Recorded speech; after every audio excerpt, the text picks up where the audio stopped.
Hi matter மக்களே, எல்லாருக்கும் வணக்கம். என்னைக்காச்சும் இந்த ஒரு சின்ன விஷயம் வச்சுட்டு பார்த்தீங்களா, நம்ம ஸ்கூலில் ஒரு பையன் வந்து ஃபர்ஸ்ட் மார்க் எடுப்பான், மிகப்பெரிய ஒரு டாப்பராக இருப்பான். காலேஜில் அவன் தான் டாப்பராக இருப்பான், ஃபர்ஸ்ட் மார்க் எடுப்பான். ஆனால் ரியல் லைஃப் வந்ததுக்கப்புறம், அதாவது வந்து ஒரு ஒர்க்குன்னு சொல்லிட்டு போனதுக்கப்புறம் அவன் வெறும் எம்ப்ளாயி மட்டும் தான் போவான். எந்த ஒரு பையன் வந்து படிப்பில் பெருசாக இன்ட்ரெஸ்ட் இல்லாமல் அவனுக்கு நிறைய மற்ற கெப்பாசிட்டி இருக்கும், மற்ற ஸ்கில்ஸ் இருக்கும், அந்த மாதிரி இருக்கிற பையன் வந்து ரியல் லைஃப் வந்து ஒரு ஒர்க்குன்னு சொல்லிட்டு வரப்போ அவன் பாஸாக வந்து மாறிடுவான். அதாவது அவன் ஒரு ஹை போஸ்ட்டுக்கு வந்து போயிடுவான், இல்லை ஒரு பாஸா வந்து போவான், ஒரு மிகப்பெரிய இடத்த ஒரு மிகப்பெரிய பொசிஷனுக்கு வந்து போவான். ஏன் ஃபர்ஸ்ட் மார்க் எடுக்கிற பையனால வந்து ஒரு பாஸா வந்து மாற முடியல? ஏன் வந்து ஒரு ஆவரேஜா படிக்கிற பையனோ இல்லை ஃபெயில் ஆகிற பையனால ஒரு பாஸா மாற முடியுது? இதுக்கு நடுவில் இருக்க சீக்ரெட் என்ன அப்படின்ட்டு தான் இந்த வீடியோல பார்க்க போறோம். வாங்க வீடியோவை ஆரம்பிக்கலாம்.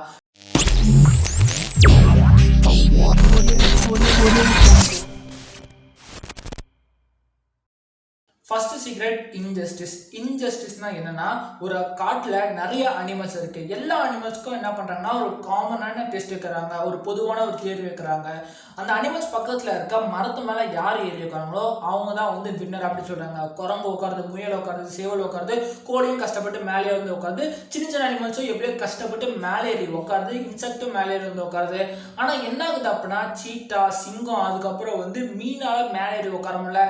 அப்போ இதெல்லாம் தண்டமா கேட்டீங்கன்னா அப்படி கிடையாது. அந்த ஒரு டெஸ்ட்ல அதால ஒழுங்கா பெர்ஃபார்மன்ஸ் பண்ண முடியல. ஆனா யார் ஃபர்ஸ்ட் வேட்டையாடுறாங்க, யார் சீக்கிரமா ஓடுறாங்க அப்படின்னு சொன்னா மேபி சிங்கம் ஜெயிக்கிறதுக்கு வந்து வாய்ப்பு இருக்குல்ல. ஸோ வந்து ஒரு காமனான டெஸ்ட் வச்சாங்கன்னா அதுல வந்து யாரால ஒழுங்கா பெர்ஃபார்மன்ஸ் பண்ண முடியுதோ அவங்க தான் வந்து ஜெயிப்பாங்க. அதே தான் ஸ்கூல்ல வந்து ஒரு 10th பப்ளிக் எக்ஸாம் வைக்கிறாங்க.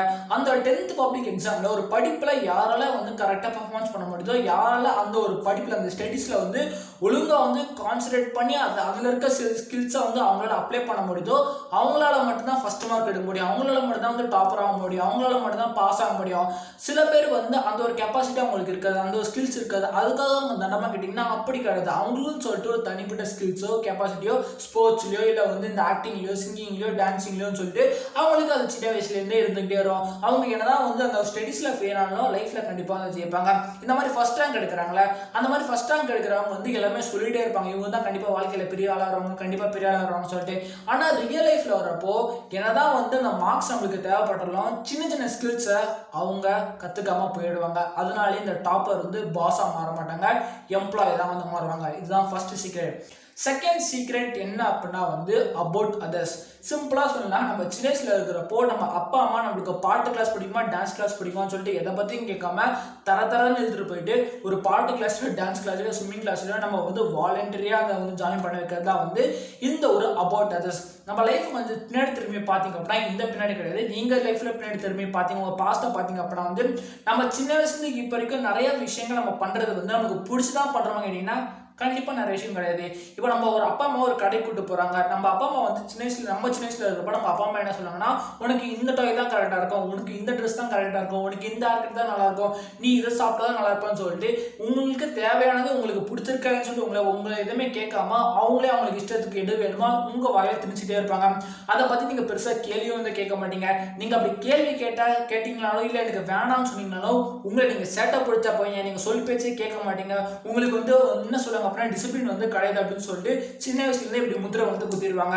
ஸோ யார் கேள்வி கேட்குறாங்களோ அவங்க டிசிப்ளின் இல்லைன்னு சொல்லிட்டு சின்ன வயசுல நம்மளுக்கு இந்த முத்திரை குத்துறதுனால நம்ம கேள்வி கேட்கறத ஸ்டாப் பண்ணுவோம். ஸோ ஃபியூச்சரில் இந்த கேள்வி கேட்குற அப்படின்ற பழக்கம் அப்படின்றது வர வந்து ஸ்டார்ட் ஆகுது. இது ஏன் அப்படி நடக்குது, இந்த மேக்ஸ் ப்ராப்ளம் இது ஏன் நடக்குது அப்படின்னு சொல்லிட்டு கேள்வி வந்து நம்ம கேட்க மாட்டோம். ஸோ ஃபியூச்சரில் நம்ம ஒரு ஒர்க் போகிறப்போ வந்து இது ஏன் நடக்குது, இப்படி நடக்குது, இதை நம்ம மாற்றி பண்ணால் என்ன அப்படின்னு சொல்லிட்டு வந்து ஒரு கிரியேட்டிவிட்டி அப்படின்றது வந்து ரியல் லைஃப்ல நமக்கு வராமல் போயிடும். இந்த ஃபர்ஸ்ட் மார்க் எடுக்கிறாங்களா அவங்களுக்கு அந்த கிரியேட்டிவிட்டி அப்படின்றது வந்து அந்த ஒரு லாஸ்ட் பெஞ்சுக்கும் ஃபர்ஸ்ட் பெஞ்சுக்கும் கம்பேர் பண்ணுறப்போ லாஸ்ட் பெஞ்சுக்கு கிரியேட்டிவிட்டி அதிகமாக இருக்கும், ஃபர்ஸ்ட் பெஞ்சுக்கு கிரியேட்டிவிட்டி கம்மியாக இருக்கும். இதனாலேயும் என்ன ஆகுது அப்படின்னா வந்து ஃபர்ஸ்ட் பெஞ்ச் இருக்காங்க வந்து எம்ப்ளாயி போவாங்க, லாஸ்ட் பெஞ்ச் இருக்காங்க சம்டைம்ஸ் பாஸாக கூட மாறதுக்கு வாய்ப்பு இருக்கு. என்னோட எக்ஸாம்பிள் சொல்றேனே, 10th முடிச்சோன்னே 11th நீங்க இந்த குரூப் தான் எடுக்கணும்னு சொல்லிட்டு எத்தனை பேர் ஆசைப்பட்டு எடுத்தீங்கன்னு சொல்லிட்டு கமெண்ட் பண்ணுங்க, அதுலேயே உங்களுக்கு வந்து தெரிஞ்சிடும். தேர்ட் முக்கியமான விஷயம் வந்து எனக்கு இது பர்சனலாக வந்து ரொம்ப பிடிச்ச விஷயம் என்ன அப்படின்னா, இந்த ஃபர்ஸ்ட் மார்க் எடுக்கிறாங்க அந்த டாப்பராக இருக்கவங்களுக்கு வந்து ஐயோ நம்ம அடுத்த எக்ஸாமில் ஃபெயிலாக போயிடுவோமோ, இவ்வளோ மார்க் கம்மியாக வந்துடுமோ, என்ன நடக்க போகுதுன்னு சொல்லிட்டு அந்த ப்ரெஷர்லேயே இருப்பாங்க. ஆனால் இந்த ஆவரேஜாக படிக்கிற பையனோ இல்லை வந்து நல்லா படிக்காத பையனுக்கோ அவனுக்கு அந்த டென்ஷனே இருக்காது. நம்ம இவ்வளோ தான் படித்தோம், ஒரு 50 மார்க்ஸ் படிச்சிட்டோம், நம்மளுக்கு 50 மார்க்ஸ் வரும், இல்லை ஒரு 40 மார்க்ஸ் மார்க்ஸ் வரும் அப்படின்னு சொல்லிட்டு அவன் கண்டிப்பா அந்த ஒரு கால்குலேஷனா கண்டிப்பா அவனுக்கு இருக்கும். இந்த லாஸ்ட் பெஞ்ச் இருக்கான்ல, அவனுக்கு ஃபெயில் ஆனாலும் கவலை கிடையாது, பாஸ் ஆனாலும் கவலை கிடையாது.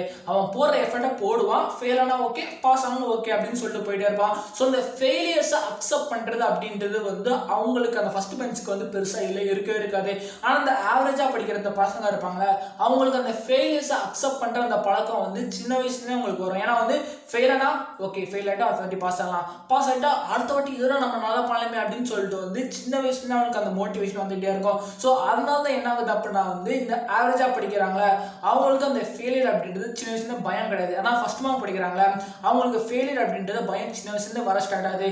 இதனால என்ன ஆகுது அப்படின்னா வந்து ஃபியூச்சர் அவங்க புதுசான ஒரு விஷயம் பண்ணலாம்னு சொல்லி ட்ரை பண்றப்போ ஐயோ நம்ம தோத்துருமா அப்படின்னு சொல்லிட்டு டாப்பர் ஒதுக்கிறாங்க. இந்த ஆவரேஜா படிக்கிறாங்களே ஓகே நம்ம வந்து ஃபெயில் ஆனா கூட பரவாயில்ல, நம்ம ட்ரை பண்ணி பார்ப்போம் அப்படின்னு சொல்லி ட்ரை வந்து பண்ணி பார்க்குறாங்க. இதுதான் இன்னொரு முக்கியமான விஷயம். இந்த ஆவரேஜா படிக்கிறவங்க பாஸ் ஆகிறதுக்கும் இந்த ஃபர்ஸ்ட் மார்க் வந்து டாப்பர் ஆகிறவங்க சில பேர் எம்ப்ளாய் போகிறதுக்கு இதுதான் முக்கியமான காரணம்.